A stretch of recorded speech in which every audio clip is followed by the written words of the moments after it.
اور خدمت خلق، لوگوں کی خدمت، انسانیت کی خدمت، اس پر ہم عمل کریں، لوگوں کا خیال رکھا کریں. گھر کے اندر ہیں، گھر کے باہر ہیں، گھر کے اندر ہر ایک کے لیے اسلام نے ہمیں حقوق بتائے ہیں. گھر کے اندر ہو، بیوی کے لیے کیا حقوق ہیں، اولاد کے لیے کیا حقوق ہیں، ماں باپ کے لیے کیا حقوق ہیں. گھر سے باہر ہو، پڑوسی کے کیا حقوق ہیں، اہل محلہ کے کیا حقوق ہیں، علاقہ والوں کے کیا حقوق ہیں، شہر کے کیا حقوق ہیں. یہ سارے حقوق اللہ نے، نبی کریم صلی اللہ علیہ وسلم نے ہمیں بتلائے ہیں قرآن و سنت میں. اور پھر ایک ملک ہے، اس ملک کے کیا قوانین، کیا حقوق ہیں، اس کو چلانے کے لیے سب کچھ یہ بتایا ہے. میں مطالعہ کر رہا تھا، نبی کریم صلی اللہ علیہ وسلم نے فرمایا مسجد نبوی کے صحن میں مرکز طب، آج کل یہ فری ڈسپنسری کہہ لیں، وہ قائم کیا جائے، اور قائم کیا گیا مسجد نبوی کے صحن میں، مسجد کے صحن میں. یہ خدمت خلق، انسانیت کی خدمت ہے. اور آج اقوام جو ہے وہ ان کے سامنے وہی چیز، اسی کو دیکھ کر ان کے سامنے وہی بنیاد ہے.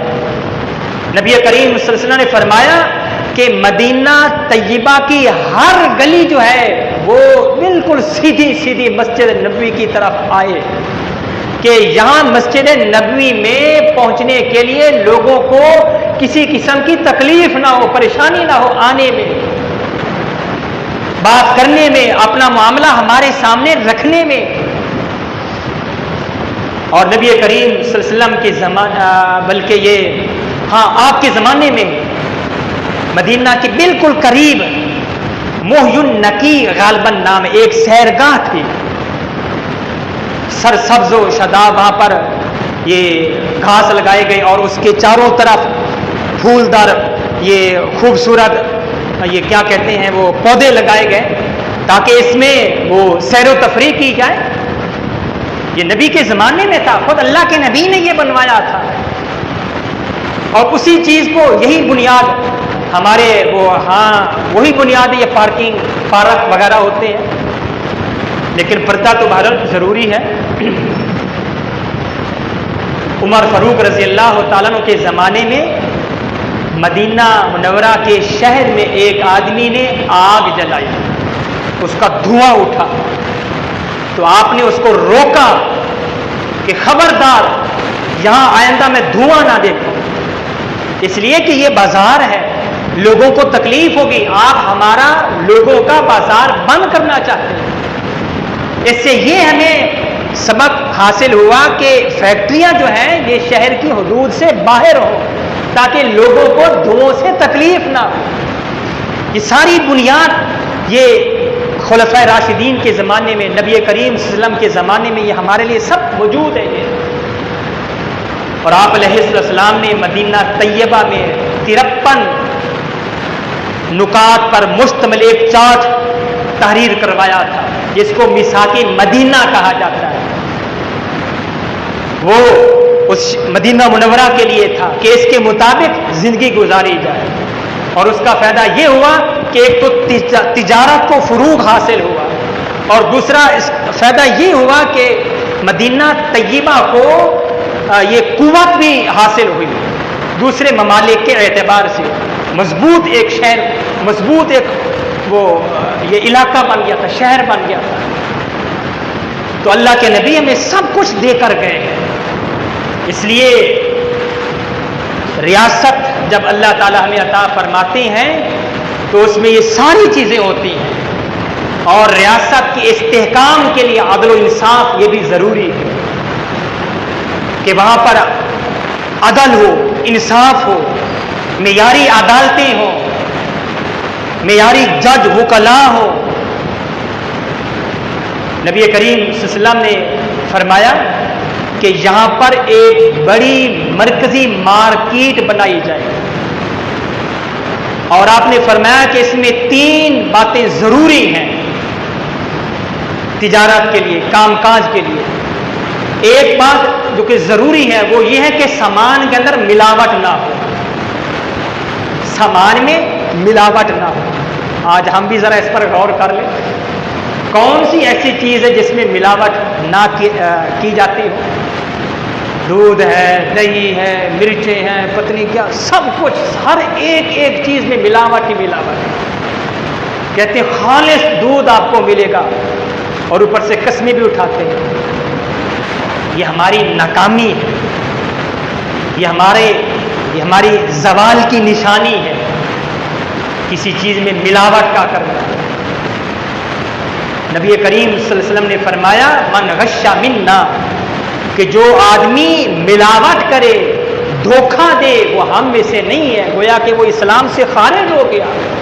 لیکن آج ہم مسلمان ذرا اسی بات پر غور کر لیں، پہلی جو چیز نبی کریم صلی اللہ علیہ وسلم نے لکھوائی تھی اور اس کو اصول بنایا، آئین بنایا کہ سامان میں، چیزوں میں ملاوٹ نہ کی جائے، ہم اس میں ہی فیل ہیں، ناکام ہیں۔ اور فرمایا دوسری چیز یہ ہے کہ ذخیرہ اندوزی نہ کی جائے۔ آج ہمارے یہاں ذخیرہ اندوزی بھی ہو رہی ہے۔ اور فرمایا تیسری چیز کہ سودی کاروبار نہ ہو، ہمارے یہاں یہ بھی ہے۔ تو پھر کیسے ہم مستحکم ہو سکتے ہیں، کیسے ہم مضبوط ہو سکتے ہیں، کیسے یہ مضبوط ملک بن سکتا ہے؟ اس کی معیشت بھی پھر کمزور ہوگی، ہر اعتبار سے پھر یہ ملک کمزور ہوگا۔ آج ہمیں انصاف کہیں نظر نہیں آتا، یہاں سے لے کر وہاں تک کہیں بھی انصاف نہیں، جھوٹی قسمیں اٹھائی جاتی، پتہ نہیں کیا سے کیا، اور ہر جگہ رشوت ہی رشوت۔ باہر لکھا ہوتا ہے الراشی والمرتشی کلاہما فی النار، ہر ایک جانتے ہیں، میں نے بھی دیکھا یہ لکھا ہوا جگہ جگہ، ہر دروازے کے اوپر، روم کے ہر ڈور دروازے کے اوپر یہ لکھا ہوتا ہے الراشی والمرتشی کلاہما فی النار، کہ رشوت لینے والا دینے والا دونوں جہنم میں۔ لیکن اس کے بغیر ہم کام بھی نہیں کرتے۔ میرے بھائیوں، میں یہ کسی پر تنقید نہیں کر رہا، اللہ نے ہمیں یہ عظیم ملک عطا فرمایا، اس جیسا ملک پوری دنیا میں نہیں، یقین جانیں، لیکن یہ ہماری اپنی خامیاں ہیں۔ اب یہ کل جشن آزادی منایا گیا، لیکن ہمارے ملک میں امن کہاں ہے؟ کل ہی میں نے خبریں پڑھی تھی، باجوڑ میں، بلوچستان میں اموات ہوئی، ان کو مارا گیا۔ وہ کس منہ سے، وہ کیسے جشن آزادی منائیں گے؟ وہ کیسی آزادی منائیں گے؟ یہ ایک بہت بڑا المیہ ہے۔ عدل و انصاف کا ہونا یہ ضروری ہے اس ریاست کے لیے۔ جب عدل و انصاف نہ ہو تو پھر یہ اسلحہ جو ہوتا ہے، ایٹم بم وغیرہ، اس کی ضرورت پھر نہیں ہوتی۔ اس لیے عدل و انصاف یہ ضروری ہے، اور امن کا ہونا یہ بھی ضروری ہے، اور شعائر اسلام کی حفاظت، کیونکہ یہ اس ملک کی بنیاد ہم سب جانتے ہیں۔ کلمہ طیبہ کا مطلب، پاکستان کا مطلب کیا؟ تھوڑا سا بول لیں ثواب ہوگا۔ پاکستان کا مطلب کیا؟ لا الہ الا اللہ۔ اگرچہ وہ مطلب کو ہم سب جانتے ہیں، کچھ باتیں ہوتی ہیں کہ جو بیان نہیں کی جاتی۔ تو یہ شاعر اسلام کی حفاظت، اسلام کی حفاظت۔ آج ہماری مساجد، ہمارے مدارس کہاں محفوظ ہیں؟ 3 گھنٹے کے اندر مسجد کو گرا دیا جاتا ہے، اور اس میں پھر قرآن مجید جو رکھے ہوئے موجود ہیں ان کو بھی شہید کر دیا جاتا ہے، ذرہ بھی اس چیز کی پرواہ نہیں کی جاتی۔ لیکن جب ان سے کہا جاتا ہے کہ اس کو جلدی بناؤ تو پھر عجیب عجیب باتیں کی جاتی ہیں۔ تو میرے عزیزوں، یہ شاعر اسلام کی حفاظت یہ ضروری ہے اسلامی ریاست کے لیے، اسلامی ریاست کے لیے۔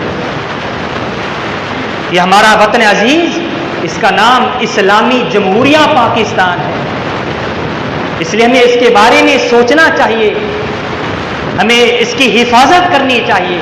ہم سب مل کر اس کی کوشش کریں، حکمران اور رعایا سب مل کر ایک جان ہو کر اس کی ترقی کے لیے ہمیں کچھ کرنا چاہیے۔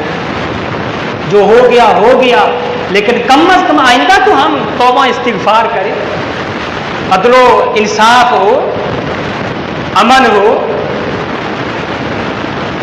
دعائیں بھی کرنی چاہیے اور کوشش بھی کرنی چاہیے۔ خالی دعا سے بھی نہیں ہوتا. وہ ایک لطیفہ ہے، ایک مرید تھا کسی بزرگ کا، تو اکثر وہ کہتا تھا پیر سائیں میرے لیے دعا کرو اللہ تعالیٰ مجھے اولاد دے. ایک دن پیر صاحب نے پوچھا کہ آپ کی شادی بھی ہو گئی ہے؟ کتنا عرصہ شادی کو ہو گیا؟ تو اس نے یہ کہا کہ حضرت یہ بھی میری شادی تو نہیں. تو یہ اس لیے خالی دعاؤں سے کچھ نہیں ہوتا جب تک ہم عملی میدان میں نہیں اترے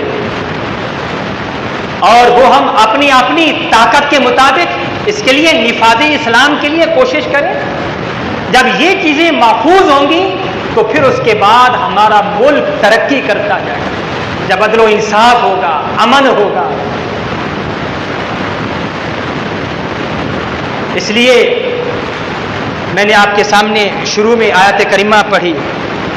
اللہ کا فرمان ہے الذین ان مکناہم فی الارض، کہ میرے جو بندے ہیں جب میں ان کو اقتدار دیتا ہوں، حکومت دیتا ہوں، تو ان کا کام یہ ہے کہ وہ نماز قائم کرتے ہیں اور زکوٰۃ ادا کرتے ہیں، وَأَمَرُوا بِالْمَعْرُوفِ، اور اچھی باتوں کا لوگوں کو حکم دیتے ہیں، وَنَهَوْا عَنِ الْمُنْكَرِ، اور لوگوں کو برائیوں سے روکتے ہیں. میرے عزیزو، اس وطن عزیز کے لیے ہم سب کو کرنا ہے. اس کی حفاظت کے لیے اللہ نے یہ عزیز وطن، پیارا وطن عطا فرمایا. ہم سب نے مل کر اس کی حفاظت کرنی ہے، ہر اعتبار سے اس کی حفاظت کرنی ہے، اور خود اپنے دامن کو صاف کریں. جیسا کہ میں نے آپ کے سامنے ذکر کیا، اللہ کے نبی نے فرمایا تھا کہ ملاوٹ نہ ہو. ایک یہ آئین اصول تھا، اور دوسرا ذخیرہ اندوزی نہ ہو، اور تیسری چیز سودی کاروبار نہ ہو. اگر یہ چیزیں ہوں گی تو پھر معیشت بھی کمزور پڑ جائے گی اور پھر وہ ملک بھی کمزور ہو جائے گا، پھر زوال شروع ہو جائے گا. اس لیے ملاوٹ بھی نہ کریں، ذخیرہ اندوزی بھی نہ کریں، سودی کاروبار بھی نہ کریں. اس سے توبہ کریں اور اس سے بچنے کی حتی الامکان کوشش کی جائے. وقت چونکہ ہو چکا ہے، انشاءاللہ پھر کسی موقع پر میں آپ کے سامنے عرض کروں گا. اللہ میں عمل کرنے کی توفیق.